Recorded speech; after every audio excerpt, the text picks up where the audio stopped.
It takes 2 to 4 people working together to create an authentic Kris dagger. Subandi Suporningrat has been making them for 42 years. His assistant, Argos, has been making them for 4 years. And Subandi's newest apprentice, his son Dano, has been at it for just 5 months. But seeing younger Kris makers is a rare sight in Indonesia. Khawatir pemahaman masyarakat terhadap budaya bangsa ini kan semakin juga berkurang kan. New Kris makers are so rare that the United Nations gave the craft intangible cultural heritage status as a safeguard. The Indonesian government now pays Subandi to teach young people how to make the daggers. But is it too little, too late? We visited Subandi's Kris workshop to see how this traditional craft is still standing.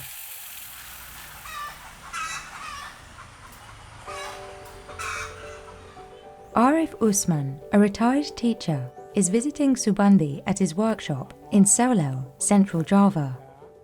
Keris untuk dari leluhur kita, jadinya kita harus punya lah. This style of dagger is centuries old. Its use as a weapon is immortalized on the walls of Hindu temples dating back to the 9th century. Over time, it became a physical reminder of Javanese history, and people maintained the belief that the daggers connected them to the spiritual world.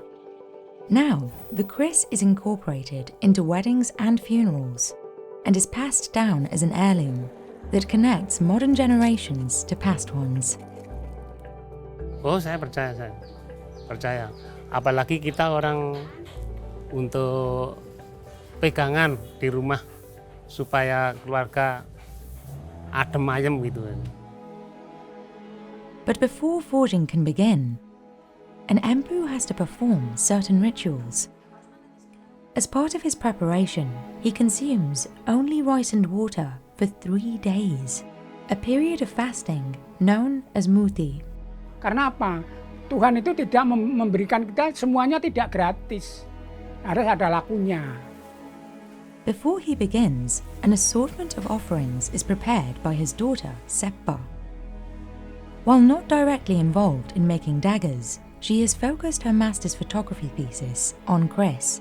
Kalau untuk saat ini sih belum, mungkin suatu saat nanti pengen dibikinin Bapak sesuai dengan karakteristik saya sebagai turunan leluhur atau sebagai mungkin doa dari Bapak untuk saya ke depannya. Mungkin seperti itu sih. Yang baik mestinya tahapan-tahapan yang pembuatan. Oh ini misalnya berdoa, tidak hanya sekedar ucapan saja, juga nganggo menggagai puasa laku. Nama orang Jawa itu laku.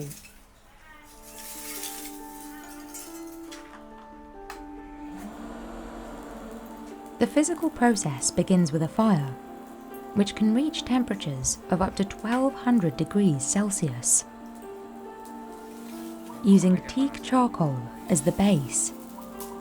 Nempa, soalnya panasnya itu. Subandi's 23-year-old son, Dano, hopes to take over the family business one day.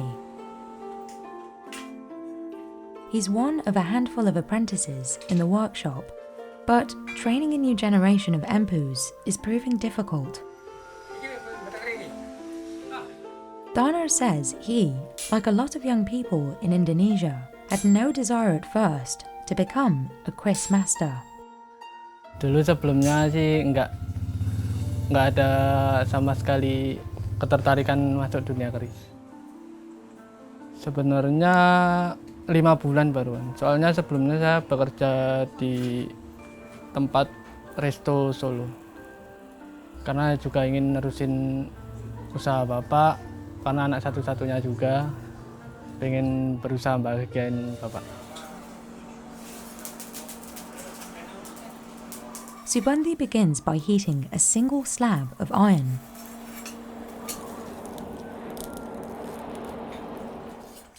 Folding it in half and inserting a thin piece of nickel.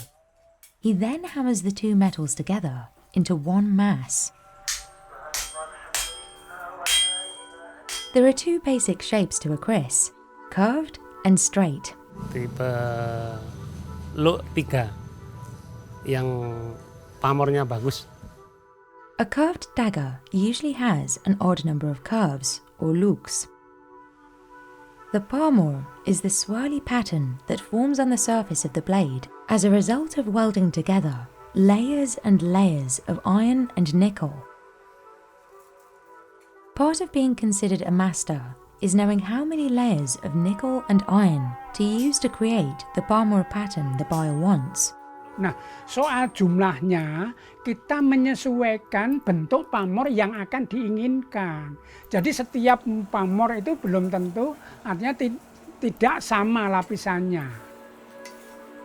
He heats up the metal again in the fire until it glows red hot.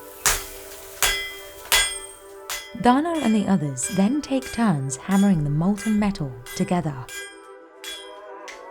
The mass is then heated and folded in half again. They repeat this over and over, multiplying the number of layers with each fold. A laborious and time-consuming process.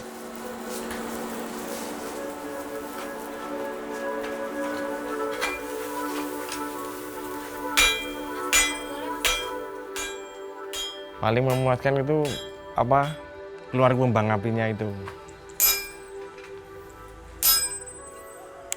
The multi-layered piece is folded once more before steel is welded into the core.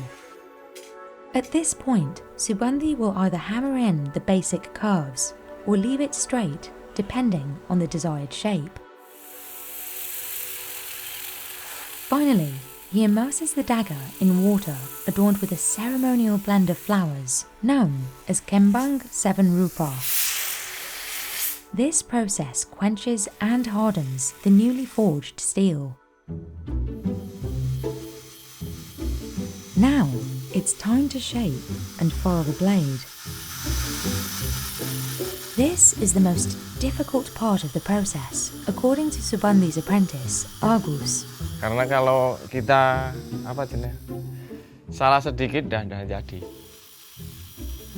Subandhi uses tools like an emery wheel or a grindstone to sharpen the edges and carve out the final design of the parmor. Dana is learning how to do this detailing, which has already resulted in a trip to the hospital. Kebetulan kemarin waktu saya ngerinda itu ada kram besi yang masuk ke mata. Dan akhirnya memutuskan ke dokter mata dan alhamdulillah sudah sembuh. To accentuate the parmor design, Subandhi brushes the blade with a liquid mixture containing arsenic. Nah, untuk memunculkan yang di Jawa itu terkenal dengan warangan itu, memunculkan itu adalah menggunakan asam. The sheath and handles are carved from other materials like wood, bone or metal. The material of the handle can affect the final price.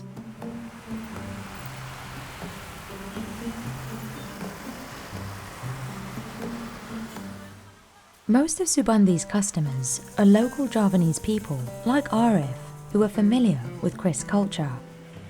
Subandhi says demand for authentic kris daggers is growing. The problem is there simply aren't enough people qualified to make them. Selama ini, akhir-akhir ini, setiap bulan ada. There are not many traditional empus like Subandhi left in the country, which is why he is determined to pass on the skills to younger generations, like his son Danar.